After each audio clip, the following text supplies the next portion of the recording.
morning. It's hump day, folks. It's Wednesday, August 1st, 2018. You're watching the Daily Mix TV by hillSTORY Marketing. Hi, my name is Sean Patrick Hillman. Oh man, the hits just keep on coming for MoviePass. And this time it's the villain in a horror flick that's got them. Sadly, that villain is MoviePass itself. The company said Tuesday that it would hike its monthly subscription cost to $14.95 per month and limit access to major releases. Now, the news comes a day after their CEO, Mitch Lowe, told employees that the app would not offer customers access to two upcoming major releases, that being Christopher Robin and The Meg. MoviePass's issues became quite real last week when cash flow problems caused users to experience issues accessing tickets. Basically, here's what happened. MoviePass ran out of cash in order to buy the tickets through their system for their customers.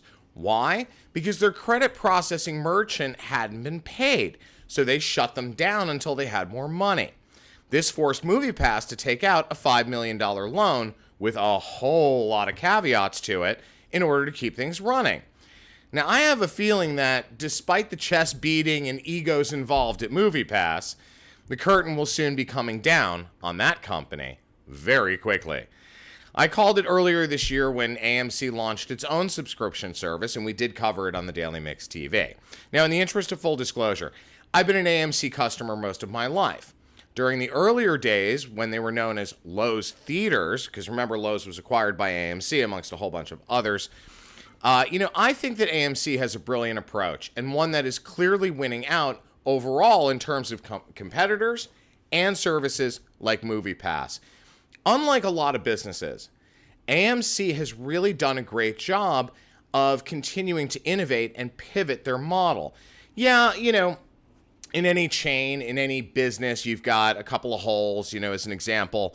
I'm not a fan of the AMC Theater on 42nd Street in Times Square because it's often dirty and because the staff that works there is completely complacent. But my home theater on 34th Street or the one up at Lincoln Square is fantastic. My point is that at the end of the day, in a very crowded space like movie theaters, you've got a handful of big dogs, and AMC is the biggest. They also happen to be the best. Apple moved closer to a $1 trillion market cap with its strongest third quarter ever, beating street estimates.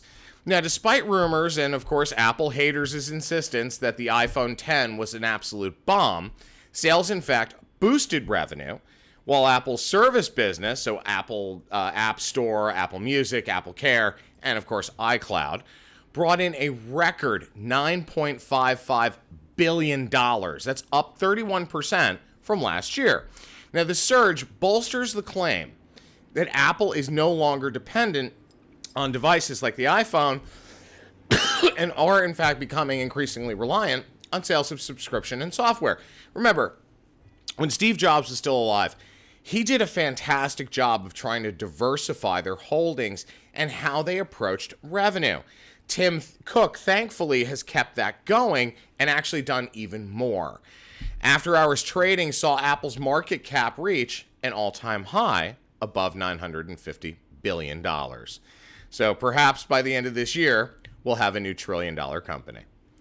Procter Gamble will hike prices for some of its biggest brands, including Pampers diapers, Bounty paper towels, Charmin toilet paper, and Puffs tissues. The price increase is going to be about between 4 and 5%.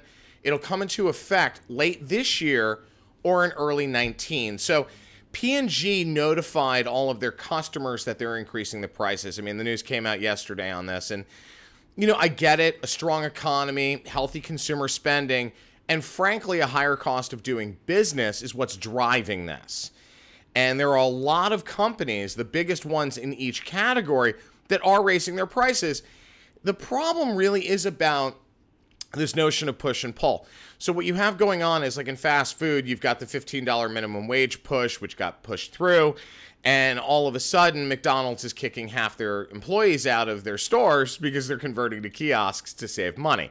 So, the devil really is in the details on something like this in terms of what are the ramifications of increasing wages? What are the ramifications of an increased cost in oil, fuel costs, in production, paper, those kinds of things? It all eventually adds up, folks.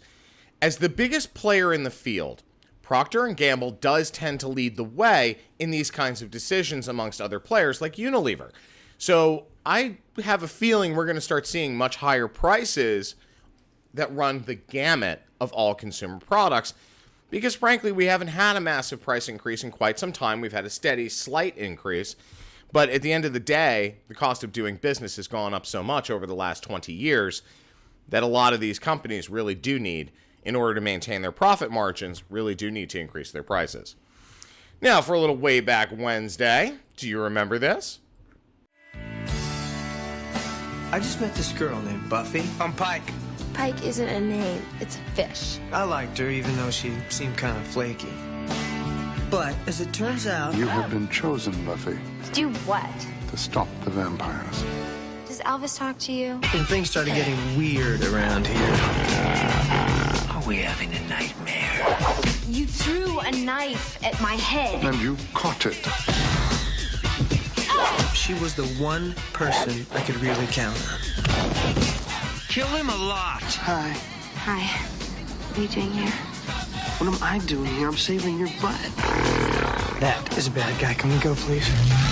The Slayer is unmasked. Let's finish it. I think this relationship has potential. Hi.